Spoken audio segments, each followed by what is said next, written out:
సరే ఇంకొక అంశంలోకెళ్తే పవన్ కళ్యాణ్ గారు ఎప్పుడు చూసినా ప్రతిపక్షాన్నే క్వెషన్ చేసేవాళ్ళు గానీ, ఇప్పుడు వాళ్ళ పార్టీలో ఇంటర్నల్‌గా జరిగే అంశాలు ఏదైతే ఉన్నాయో ఆటి మీద ఎప్పుడు వాళ్ళ పార్టీ వాళ్ళని క్వెషన్ చేయట్లేదు.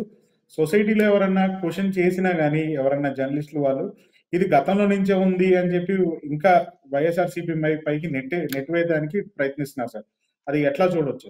అంటే పవన్ కళ్యాణ్ గారు సుదీర్ఘ కాలం అంటే 15 సంవత్సరాల పాటు తెలుగుదేశం పార్టీతో రాజకీయంగా ఉండాలి, అందులో కూడా 15 సంవత్సరాలు చంద్రబాబు నాయుడు గారే ముఖ్యమంత్రిగా ఉండాలి అని ఆన్ రికార్డు రెగ్యులర్గా చెప్పేస్తున్నాడు.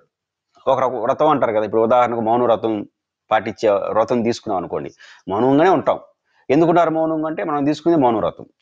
పవన్ కళ్యాణ్ గారు తెలుగుదేశం పార్టీతో 15 ఏళ్ల పాటు ఉండాలి, 15 ఏళ్ల పాటు చంద్రబాబు గారు ముఖ్యమంత్రిగా ఉండాలి, ఇది ఆన్ రికార్డ్ పవన్ కళ్యాణ్ గారు చెప్పారు. ఇది నా రాజకీయ నిర్ణయం ప్రకటించాడు, సభల్లో ప్రకటిస్తున్నాడు ప్రధానమంత్రి సమక్షంలో. కాబట్టి అంత సుదీర్ఘకాలం పాటు సావాసం చేయాలంటే పార్టీలో అసంతృప్తి ఉన్న వాళ్ళు రాజీ పడాల్సిందే. ఎందుకంటే పొలిటికల్ డెసిషన్ చెప్పేశాడు.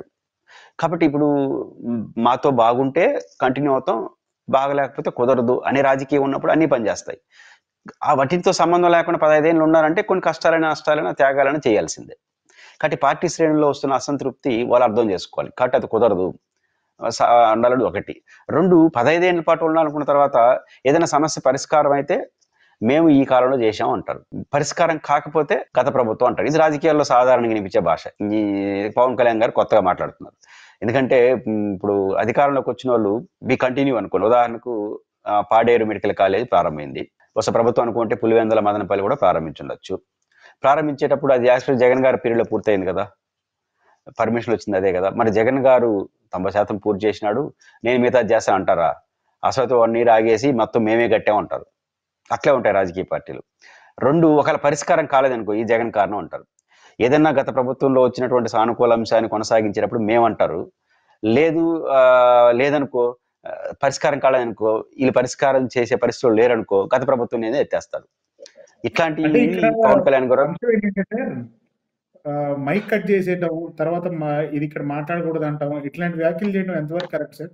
ఆయన ఇప్పుడు అంటే సమాధానం లేనప్పుడు ఎవరైనా చేసే పనులు అవే. మీకు గుర్తుంటే ఒకనొక సందర్భంలో అంతర్గత విషయాలు బహిరంగ మాట్లాడుతూ నాగబాబు గారు మైక్ తీసుకోమని చెప్పాడు, అతను అది వైరల్ అయింది. పవన్ కళ్యాణ్ అంటే ఒక కీలకమైన సమస్య ఇంతకుముందు చెప్పినట్టు జనసేన కార్యకర్తల్లో కొంత అసహనం ఉంది. మాకు రావాల్సిన ప్రయారిటీ, మాకు రావాల్సినటువంటి హోదాలు, లేదా ఆల్రెడీ ఉన్న చోట రావాల్సినటువంటి గౌరవం, షేర్ అంటే డబ్బులని కాదు, పవర్లో కావచ్చు, నిర్ణయాల్లో కావచ్చు, అది ఉండట్లేదు అనేది బాధ ఉన్నప్పుడు వ్యక్తం చేసేదానికి ప్రయత్నం చేస్తారు. వ్యక్తం చేసేటప్పుడు ఎక్కడ అవకాశం ఉంటే వ్యక్తం చేస్తారు. రెగ్యులర్గా కమిటీ సమావేశాలు, నియోజకవర్గ సమావేశాలు, డెసిషన్స్ ఆడ పవన్ కళ్యాణ్, ఎందుకంటే జనసేనలో ఉన్న సమస్య ఏంది, హోల్సేల్గా పవన్ కళ్యాణ్ గారే డెసిషన్. వాళ్ళకి జిల్లా నాయకుడు, రాష్ట్ర నాయకులు ఉన్నప్పటికి కూడా ఆ చట్టం ఇంకా రూపొందించలేదు. ఇప్పుడు వైసీపీ, తెలుగుదేశం అనుకోండి, ఒక జిల్లాలో ఆ జిల్లా నాయకుడు, నియోజకవర్గ సమన్వయకర్త, ఇట్లా వాళ్ళ డెసిషన్స్ చాలా ఉంటాయి. 90% కుదరది జగన్ గారు, చంద్రబాబు గారు చేస్తారు, లోకేష్ గారు. ఇక్కడ పవన్ కళ్యాణ్ గారు A to Z Pawan Kalyan గారు ఉన్నారు. ఇంకా ఆ చట్టం పార్టీలో రాలా, మనకు కనపడలా, లోపల ఏముంది మనకు తెలియదు. అలాంటప్పుడు ఏం చేస్తారు, చిన్న సమస్య నుంచి పెద్ద సమస్య అన్ని పవన్ కళ్యాణ్ గారికి చెప్తారు. ఆయన పరిష్కరించే పరిస్థితులు అది లేడు. ఎందుకు లేరు? బలహీనుడై కాదు, 15 సంవత్సరాల పాటు వాళ్ళతో ఉండాలనుకున్న తర్వాత చిన్న చిన్న సమస్యలన్నింటినీ పెద్ద చేసేదని పవన్ కళ్యాణ్ గారు ఒప్పుకోరు. ఆ ప్లేస్లో ఎవరైనా ఒప్పుకోరు రాజకీయంగా ఆ నిర్ణయానికి వచ్చిన తర్వాత. సో అందువల్ల ఆయన అప్పుడు అసహనం వస్తుంది. కానీ పబ్లిక్గా వాళ్ళు మాట్లాడుతూనే ఉన్నారనుకోండి, దీనికి ఆన్సర్ చేయకపోతే క్వశ్చన్కి ఆన్సర్ చేయని చర్చ వస్తుంది, క్వశ్చన్ని ఒప్పుకోరు. క్వశ్చన్కి ఆన్సర్ ఎందుకు చేయరంటే, క్వశ్చన్ ఎందుకు యాక్సెప్ట్ చేయరంటే, ఆ క్వశ్చన్కి ఆన్సర్ చేసే ఉద్దేశం లేకపోతే క్వశ్చన్ని యాక్సెప్ట్ చేయరు. అట్లాంటి పరిస్థితి ఈ రోజు కనపడుతోంది. కాబట్టి ప్రజలకు అర్థం అవుతుంది కదా. ఇప్పుడు గతం అన్నారు అనుకోండి, ఇంకా ఎన్ని ఏళ్ళు ఉంది గతం అన్ని కూడా లెక్కలు వస్తాయి. కానీ ప్రజల్లోకి ఇంకా పవన్ కళ్యాణ్ గారు పోయేసరికి ఇట్లాంటి మాటలు, ఇట్లాంటి రియాక్షన్స్ ఇంకా చాలా చూస్తాం.